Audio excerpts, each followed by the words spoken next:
All right, everyone. So we have another video here from Seth the Programmer, and this one is how strong is Orange Piccolo? Now, he did do another video on Gohan Beast, and if you want to see my reaction to that video, I'll leave a link to it at the end of this one, but we're gonna go ahead and watch this. And when it comes to Orange Piccolo and how strong he is, it's a little difficult to say because, some of the statements made about this movie from Toriyama can be kind of interpreted in different ways.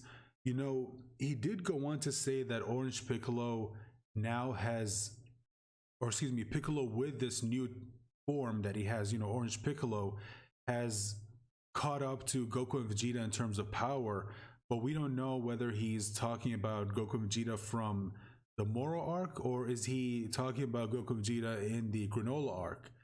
It's a little difficult to say because this movie was being worked on for a long time. Probably, I think if I remember correctly, it was being worked on during the Granola arc while it was still going.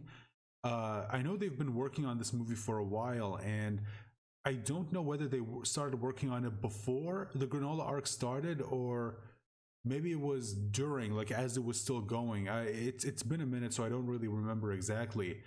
So his statement of him catching up to Goku and Vegeta in terms of power is it's a little bit difficult to understand like what specifically he means. Again, is he talking about them in the Moro arc or is he talking about them in the Granola arc? Because obviously in the Granola arc they're stronger than they were when they fought Moro. So it's a little bit difficult to say. But let's go ahead and watch this video and see what the programmer thinks.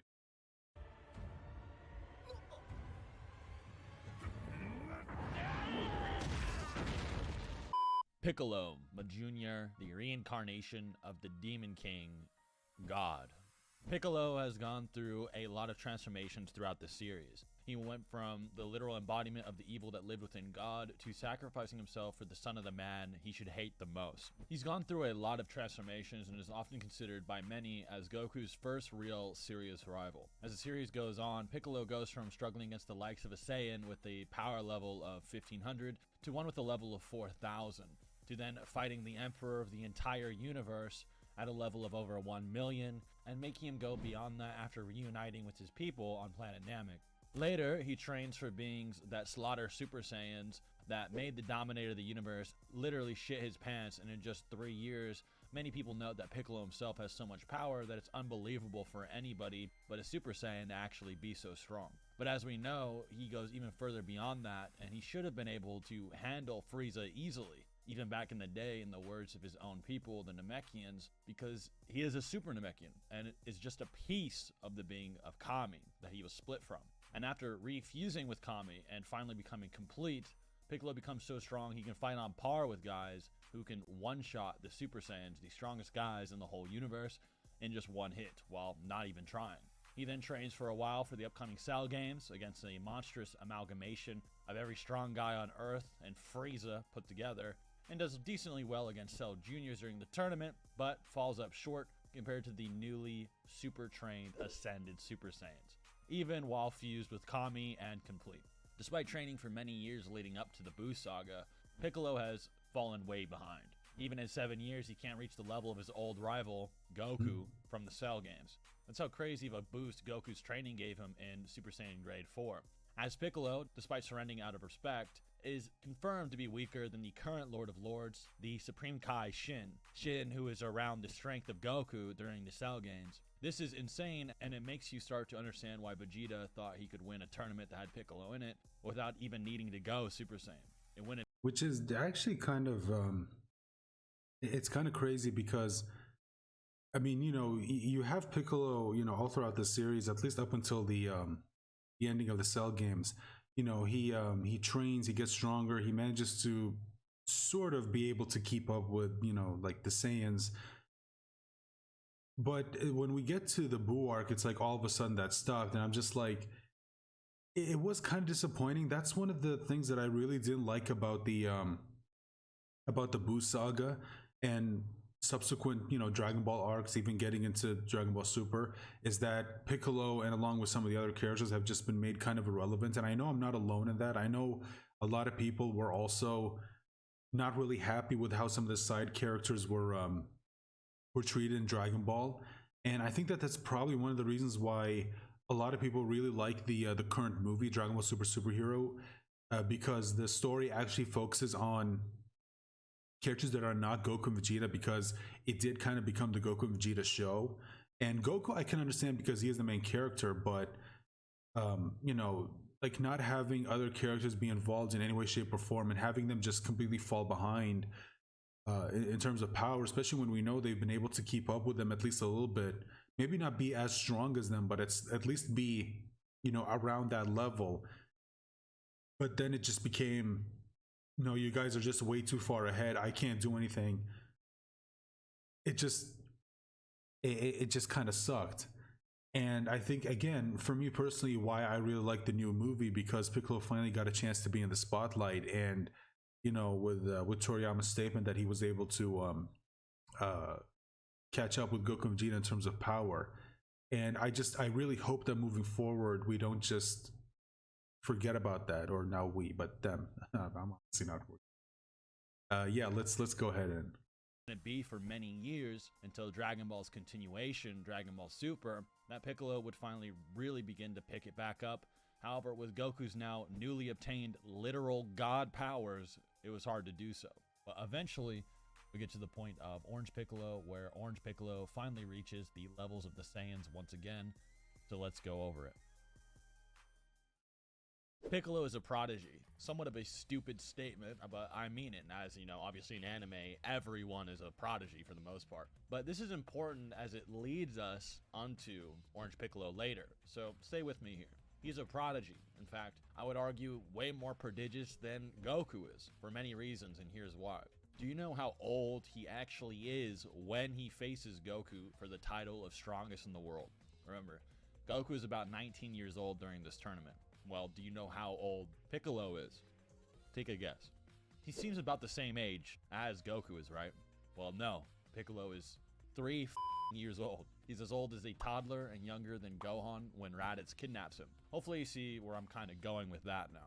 By the time he is around 7 through 8 years old, he is facing Raditz with an around 24-year-old Goku. And by the time he is around 8 or 9-ish, he's facing a powerful Saiyan named Nappa. Nappa being a mid-class or an elite if you use kind of archaic terminology. It's kind of up in the air. There's a whole mid-class elite debate. Toriyama thinks the Saiyan Prince and King were the only elites, and there's 10 mid-class, which Nappa would be a part of. But that's up for you guys. He then goes on to reach a power level of over 1 million before even being 10 years old, younger than Goku when he started the series. He had a power level of 10.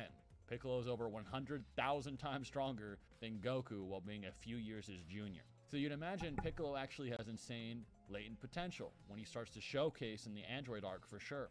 But why does he always seem to stagnate compared to the Saiyans? In fact, he begins to get surpassed by the Saiyans in their base forms, not even them using ascended Super Saiyan forms by the time the Buu saga actually rolls around. This may be due to how Kami's influence on Piccolo may have affected his training, or Piccolo just genuinely didn't find or innovate his training too much like Goku did in the afterlife and so on. Dragon Ball Super, however, corrects this greatly. In Dragon Ball Super, Piccolo is shown struggling with Tagoma. In the anime, he still has his weights on when this happens. But due to this, it's highly likely Piccolo steps up his training, and we see those results in the next arc, or the Universe 6 arc. In Universe 6, Goku, who has absorbed the power of a Super Saiyan God, which surpasses fusion from the Buu saga, or at least Super Saiyan 3, has to fight against Frost, who is basically the Universe 6 version of Frieza. And after Frost goes into his final form, Goku has to go Super Saiyan to take him on. And yes, he does need Super Saiyan, as Vegeta, when he's taking Frost seriously, also goes Super Saiyan, even against a fatigued Frost. Goku then says, Piccolo, you don't stand a chance against him, but good luck. And then Piccolo, with his ingenuity, which again, I gotta be honest, I wasn't really a fan of, because it was just more like putting down, you know, the character, which I really hate in stories where, you know, they just constantly put characters down, and especially when they use them just to prop up other characters. I've never been a big fan of that, and Dragon Ball used to be like, it used to do that probably more than any other series I've ever seen in my entire life. And I'm also not a fan of how this fight ended, where you know, it was revealed that Piccolo only lost because of, you know, Frost cheating, and then for some reason Goku was allowed to come back because he didn't he only lost because, you know, again, Frost broke the rules, but for some reason Piccolo wasn't allowed to come back. I just, yeah, was not a fan of that. And his techniques, and with the special beam cannon, not only actually gets the upper hand on Frost and would beat him in a fair fight, but actually blasts Vados's barrier away that even base Goku and Frost earlier weren't doing. So you can really see that even in just one arc, after he gets the hint, he really explodes. Later, we see Piccolo without his weights training Gohan, and he can, no joke, manhandle even Super Saiyan 2 Gohan in a fight. And this isn't as unimpressive as you might assume, because many of you probably assume Gohan is probably severely weakened like he was in Revival of F, as this is post-Zen exhibition match Super Saiyan 2 Gohan, meaning he is stronger than when he faced Universe 9's Lavender, and Universe 9, who can even pressure Majin Buu, with Lavender still being confident in facing Gohan after seeing Majin Buu's full power and seeing a roided out base soul get destroyed. Gohan can then easily fight him in base form, and Lavender needs to blind and poison him to get the upper hand at all, and even while blind and poisoned in base form, he can actually somewhat fight back. Now you have Piccolo fighting the Super Saiyan 2 version of this Gohan at full power. That makes you really wonder where those gains were at in the Buu saga, which sort of supports what I was saying earlier. Regardless, you can kind of see how Piccolo should have a lot of potential, but he doesn't have insane God of Destruction level training or literal God transformations to amp him like Goku and Vegeta do at the moment. And while he has a lot of potential, obviously Gohan has more, as Gohan is pretty much... There's you know, I'm not gonna lie, I'm actually starting to get a little bit worried because there's a lot of footage from the anime, and, well, if you know, then you know that Toei can be a little bit of a you know what when it comes to copyright. Story-wise, supposed to be the potential go, other than Frieza and Broly, maybe. But even then, Piccolo keeps up with a trained Gohan. It actually is, I think, you know, an interesting debate. Like, who exactly has the most potential out of, excuse me, out of those three, Gohan, Broly, and Frieza? And I think you can throw Jiren in there possibly. But yeah, all those characters have insane potential. I mean, it actually is kind of crazy when you think about it. I mean, Frieza, with just a few months of training, was able to keep up with a... Sorry, I heard something. Was able to keep up with a Super Saiyan Blue Goku. And Broly, obviously, well, Broly... I mean, technically he was confirmed to be like a genetic abnormality, so I don't know if you can really like give him the or you can judge him by the same standards as you would, you know, other people, or the other characters like, you know, Frieza and Gohan, and again, like I said, Jiren, because he just has this abnormal ability where his power just keeps getting higher and higher and higher. I don't think that others, you know, have that ability. So again, probably not really fair to put him within the same conversation. But yeah, I do think it is an interesting debate to have, like, who has the most potential out of all those characters. So you know what? I'm gonna ask you guys, out of Gohan, Frieza, Broly, and you can throw Jiren in there, who has the most potential out of all of them? Gohan pretty well in the Tournament of Power, and they combo together. We then see in the manga they actually combo extremely well and fight similarly, despite Gohan being way stronger than he was when he actually stalemates Kefla in the manga. Now, the actual manga canonicity to the Dragon Ball Superhero movie I'm going to be getting into is a little bit questionable now, as with the new Goten and Trunks superhero arc. Apparently they might be retelling events from the movie, so it may be possible that the manga has its own continuity, so do keep that in mind, but it is canon to the anime and all the movies. As it kind of normally is, you know, the manga and the anime and the movies kind of feel like they're their own thing, so when it comes to discussions about canon, just remember that it's a little difficult to, you know, say what's canon or what's not, because it just depends. Like, are you talking about the manga? Are you talking about the anime? Are you talking about the movies? So on and so forth. It's just, it gets a little difficult. So I feel like the whole canon debate should just be thrown out the window, because I don't think Dragon Ball has a canon anymore. Movies, of course, when I do get into the movies here in a second. So after all this build-up and fan anticipation, Toriyama was finally like, you know what? maybe it's actually a good idea for this guy to be relevant. He kind of deserves it if any character does. Then we see all that potential that we knew he had. It's kind of weird. It is kind of weird that Piccolo wasn't, given more to do in the series, since Toriyama's confirmed that he's his favorite character. But it wasn't until the movie that he finally gave him something to do. Finally kind of get unlocked and shown by Shenron, which was a thematically fitting for him for many reasons, as it's sort of him utilizing his powers as both Kami and Piccolo together to really become complete and all that, blah, blah, blah, blah, blah. This potential unlocked Piccolo can actually face Gamma 2 very well, and Gamma 2 was constructed alongside Gamma 1 to actually be counters for Goku and Vegeta, who the Doctor has been spying on ever since Moro, Broly movie, not Tournament of Power because they didn't watch that, but at least revival of Frieza and many other situations. They've been watching the whole time, and they seem pretty confident in the Gammas, and they don't seem to think they need to call upon Cell Max. And this is pretty interesting as well, if they saw Goku and Vegeta fuse into Gogeta versus Broly as well, because that may mean they think the Gammas can take Gogeta, which would mean that Goku and Vegeta are just so powerful now, they would easily manhandle Gogeta, which may not actually be that far-fetched, but even if you don't think that, it means even Ultimate Piccolo, or just like the lime-colored Piccolo, is probably blue Goku and Vegeta level, or enough to fight with their god forms, which is incredibly consistent. It's incredibly consistent for that to be the case. As we know, Gohan, with his ultimate form, can keep up with blue Goku, and Goku needs Kaioken to face Gohan.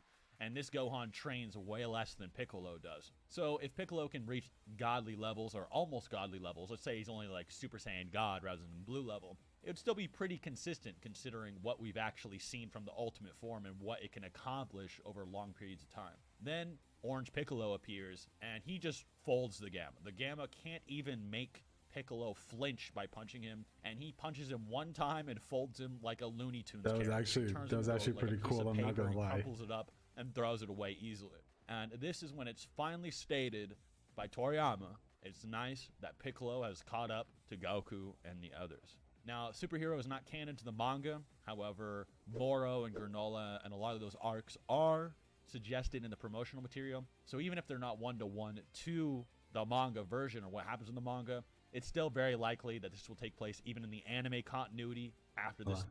For those that think Broly is above Cell because of Toriyama's statement, that statement would be referring to current superhero arc Broly, not Granola arc or DBS Broly movie, etc. So superhero Broly is stronger than Goku and Vegeta.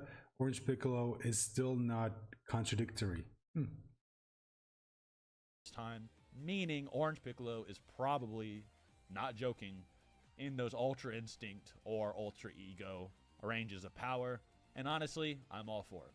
Now that we've kind of gone over how he finally reached Goku and the others, Piccolo, like Vegeta, Cell, and many other characters, also has a very wide, unique arsenal of abilities. However, his main attributes are obviously stretchy arms, regeneration, growing giant. However, growing giant doesn't increase his power. Apparently, it might increase his strength, which was shown against Cell Max. I don't know what you guys think, if it actually increased his strength or just made it easier, but he can grow bigger, even though it doesn't increase his power. But his main thing is his mastery over the Special Beam Cannon. So the Special Beam Cannon for Piccolo is a little bit more unique, at least compared to what we see from Cell, Cell Jr., and even Majin Buu, Gotenks, and Piccolo absorbed. Because when those characters use it, they kind of seem to look down on the ability, right? So when you see Majin Buu use it, he just kind of throws it out, and he's like, that seems to pack quite the punch now that I'm using it. Cell and the others, they kind of just use it pretty casually. But when Piccolo does it, Piccolo seems to have a type of mastery or finesse with it, where you can tell he was training for almost 5 years straight to learn it. So when he only has a power level 400, which is actually kind of weird, because Cell was supposed to like demonstrate a level of control over the ability that even the original creators didn't have. Because remember, excuse me, when Cell pulled off the multiform technique against Goku, even Tien pointed out that he like his power didn't decrease like what happens to Tien when he uses the move, which shows that he's actually managed to gain a level of control over the ability that even Tien didn't have. So the fact that he doesn't have the level of control over the special beam cannon, or the Makanko Sappo as it's originally called, is a little bit weird. I don't know. Maybe there's just something to that ability that requires like a that just requires something that, you know, the others just don't have, which again should be a little bit weird, since they well, forget Majin Buu, but Cell should have that kind of level of ability since he does have Piccolo's DNA in him. 108 against Raditz, he's able to basically amp his power level by almost 3 times to over 1200 with just the special beam cannon. So he can actually take down opponents over 3 times his level with the special beam cannon, unless you think that Goku and Piccolo had power levels around 900 or almost 1000 like Vegeta suggests, but they can just like concentrate it into one attack and then amp it slightly. But the reason I think it actually might amp him at least a few times or several times even then is because later on in Super, when he finally gets to use the special beam cannon again, he does it against Frost. Now, Piccolo is considered weaker than base Goku, right? That seems to be like very unanimous. Goku and everyone seems to think Piccolo would get folded by him. We see that Goku is fighting, you know, final form Frieza, and Piccolo was just recently getting jobbed by Frieza's lackey, who would get annihilated by him in his first form, which is over 200 times weaker than his final form, at least using the official multipliers from the Namek arc, which was 530,000 to 120 million. So even if you said, you know, final form Frieza was only 60 million and 100% power was like some amp, it'd still be like 100-fold almost. So Piccolo was severely outgunned by base Goku, and obviously base Goku absorbed Super Saiyan God, and this was why. So we see this then against Frost, right? And it seems to take Super Saiyan to handle Frost, over 50 times what it took to fight against Frieza. Then even Vegeta, when he comes in, seems to take Frost pretty seriously, and he's actually kind of going out in Super Saiyan to fight him, and Goku and Vegeta are considered relatively even. They were scrapping for years on end in the time chamber. So then you have Piccolo come in.